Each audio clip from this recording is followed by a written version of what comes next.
국무위원 전체께 먼저 묻겠습니다. 현재 국무위원 중 윤석열 씨가 내란 수괴가 아니라고 생각하는 분 일어나 보세요. 지금 국회 국무위원 중 12상 비상계엄이 합헌이라고 생각하는 사람 당당하게 일어나 보세요. 이상민 내란 공범은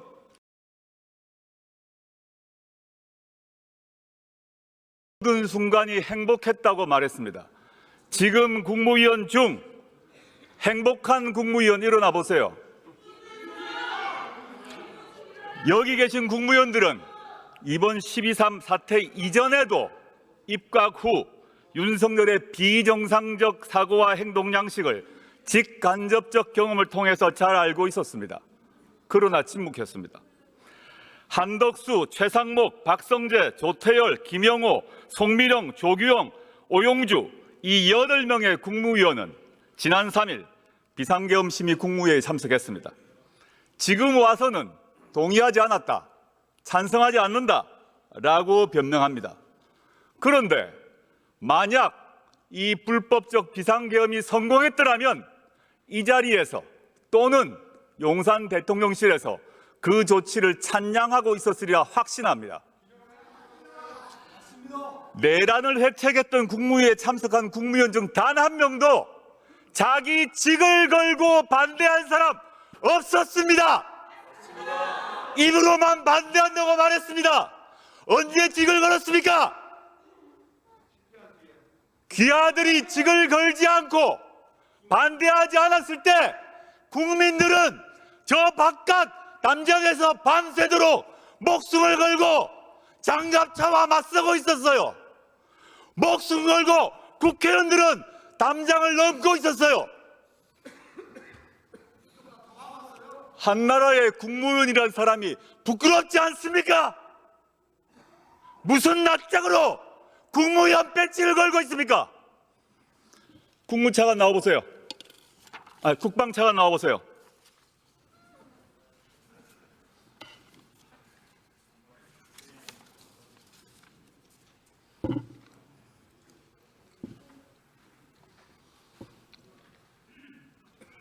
네, 차관입니다. 현재 국군 통수권자가 누구입니까? 예, 현재는 대통령입니다.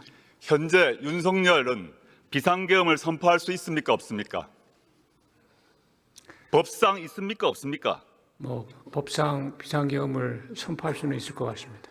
현재 윤석열은 전쟁 선포를 할 수 있습니까? 없습니까? 현재 상태에서는 없습니다. 네? 없습니다. 현재 국군 통수권은 누가 갖고 있습니까? 국군 통수권은 현재는 대통령이 헌법적으로 가지고 있습니다. 현재 윤석열이 공군 A1기를 가지고 오라 그러면 줘야 됩니까? 안 줘야 됩니까? 그 목적에 따라 다를 것 같습니다. 들어가십시오. 박성재 장관님 나오십시오.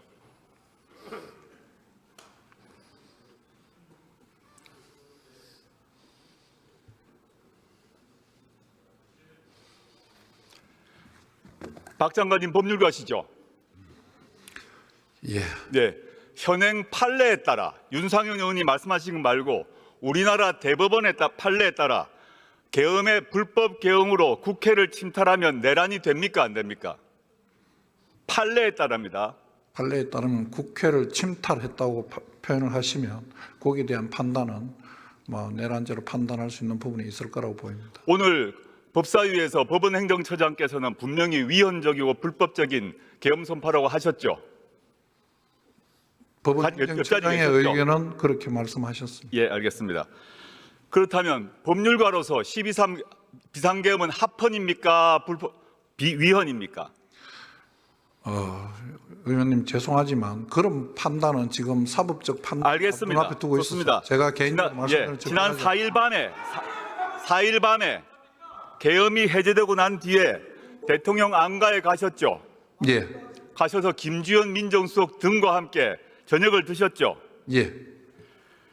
헌법이 유리된 날에 국민들은 추운 겨울에 밖에서 윤석열 불법 계엄을 규탄하고 있는 그 시간에 안가에서 술 드셨죠?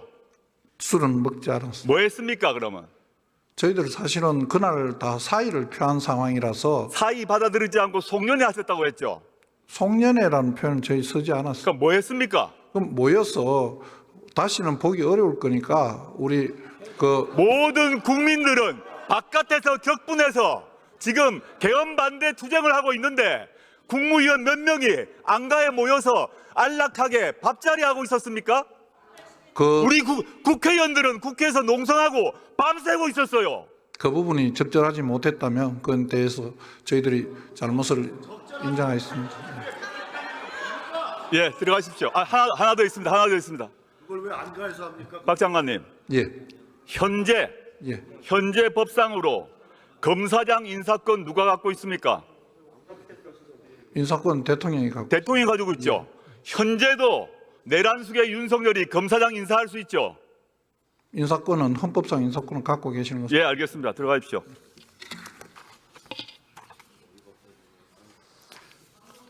최상목 부총리 나오십시오.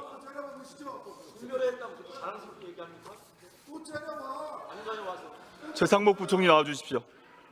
장관 또 째려보셔. 또 째려봐. 또 째려봐.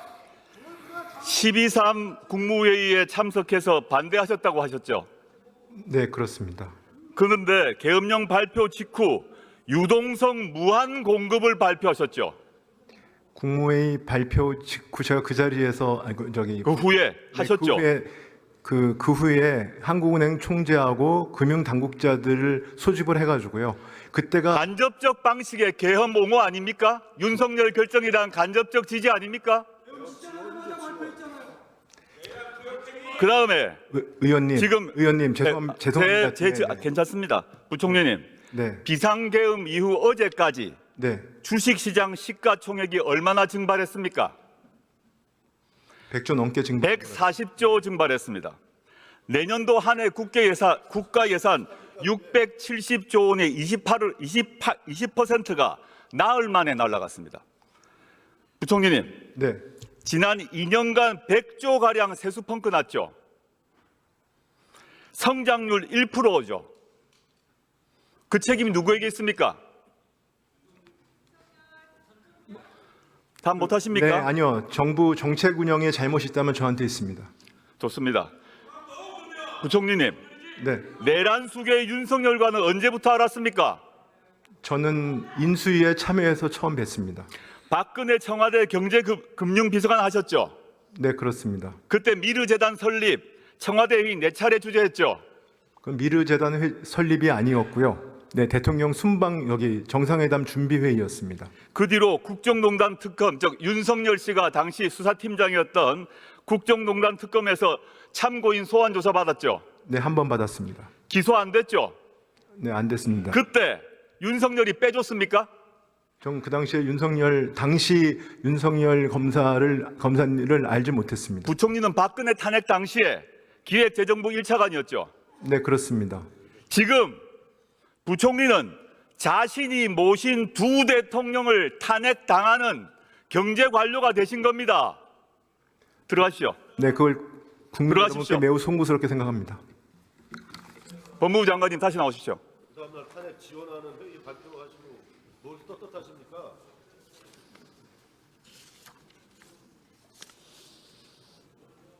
아까 질문을 하다 뺐기 때문에 죄송합니다.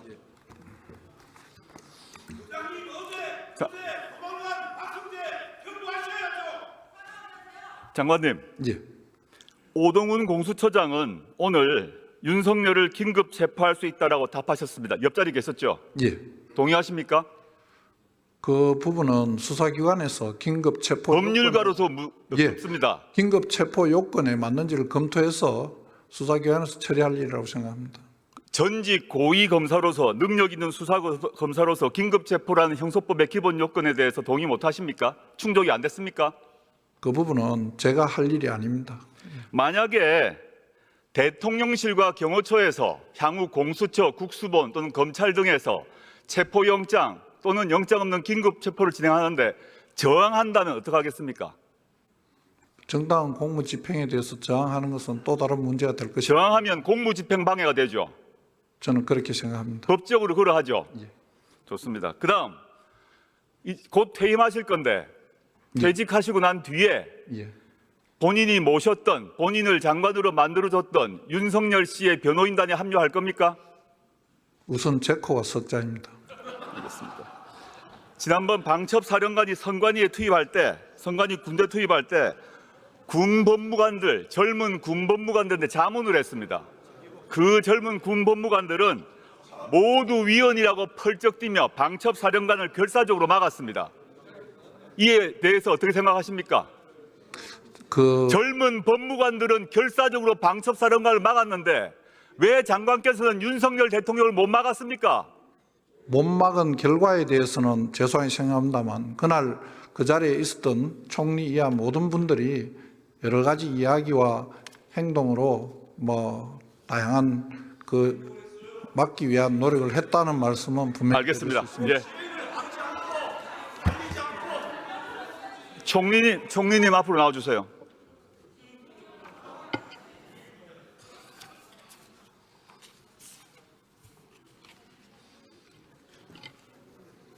총리님, 대통령의 국법상 행위는 문서로 하고 국무총리와 관계 국무위원이 부서한다고 헌법에 되어 있죠. 그렇습니다. 지금까지 그렇게 해오셨죠. 네. 모든 국법상 행위를 그렇게 따라 해오셨죠. 네, 그렇게 하고 있습니다. 비상계엄 선포도 그 절차 거쳤습니까? 전혀 본 적도 없습니다. 안 거치셨죠. 네, 그렇습니다. 총리와 국무위원회 부서 안 하셨다고 지금 하셨습니다. 네, 안 했습니다. 그러면 여기서 다른 국무위원들 중에서 그 국법상 대통령의 계엄 행위에 부서 한 분 있으면 손들거나 일어나 주세요. 분명히 없을 겁니다. 총리와 국무위원이 부서 안 했다고 지금 하셨습니다. 제가 안 했습니다. 네. 다른 국무위원들 중에서 다른 하신 분 있으면 국무위원들도 손들어 주세요. 없습니다. 제가 오해할 수 있기 때문에. 네, 온라인, 오프라인으로 어느 경우든 부서 안 하셨습니까? 없습니다. 그 다음에 계엄 해제 국무회의 이후 내란숙의 윤석열과 몇 번 만났습니까? 12월 4일 날 만나셨죠. 뭐 정확히 지금 좀 기억하기는 어렵습니다. 뭐 중요한 논의를 한 적이 별로 없었기 때문에. 12월 4일 날 만나셨죠. 12월 4일 날은 네, 만나셨죠. 무슨 얘기 하셨어요? 계엄이 해제되고 난 뒤인데 무슨 얘기 하셨어요? 죄송합니다. 제가 그 대통령님하고의 그런 좀 대화 자체를 제가 말씀드리기는 어렵겠습니다만 중요한 그런 얘기는 없었습니다. 저는 그렇게 심각한 상황이 벌어져서 장안갑차가 이 앞에 들어왔는데 계엄 해제되고 난 뒤에 총리께서 대통령 만나서 아무 얘기 안 했단 말입니까? 평화롭게 대화 담소하셨습니까? 아닙니다. 그 다음부터의 저희의 온 내각의 최대의 역점은 이러한 일로 인해서 어려워진 우리 경제, 대외 신인도, 외교 좋습니다. 이런 쪽을 안정화시키는 거였습니다. 그런 얘기가 예, 좀 총리님 국수본으로부터 피의자 소환 통보 받으셨죠? 예, 받았습니다. 총리직 유지하고 소환 조사 받으실 겁니까? 저는 그 우리 수사기관과 협의해서 충실하게 받을 겁니다. 제 질문은 그게 아닙니다. 총리직 유지하면서 소환 조사 받으실 겁니까? 역사상 최초의 그런 총리가 되실 겁니까? 저는 이미 사의를 표명을 하고 있기 때문에 그러한 그 일관된 입장에 따라서 처리하겠습니다. 12월 7일에 탄핵 표결 전에 한동훈 대표 만나셨죠? 네, 만났습니다. 만나셔가지고 이른바 한한 공동 운영 방안 논의하셨죠? 그거는 정말 오해가 많이 있는 것 같습니다. 그러면 제가 질문하겠습니다. 그 한한 공동 운영 방안 한동훈 대표가 먼저 들고 왔습니까? 총리께서 준비하셨습니까? 저는 본 적도 없습니다. 그날 현장에서 한동훈 대표가 발표한 그 문안, 대통령 권한을 인수한다는 그 문안 언제 보셨습니까? 본 적이 없습니다. 그날도 못 봤습니까? 못 봤습니다. 못 보고 공동성명 하셨습니까? 저는 당정 간에 앞으로 이 어려운 위기 그날 못 보셨단 말이죠. 발표 날 본 적이- 한동훈 대표가 그 문장을 읽을 그 순간까지 못 보셨단 말입니까? 못 봤습니다. 알았습니다. 조태열 외무부 장관 저한테 나오십시오. 시간을 주시면 제가 설명을 아니요. 좀 드리겠습니다. 네. 외교부 장관 조태열 장관 나오십시오.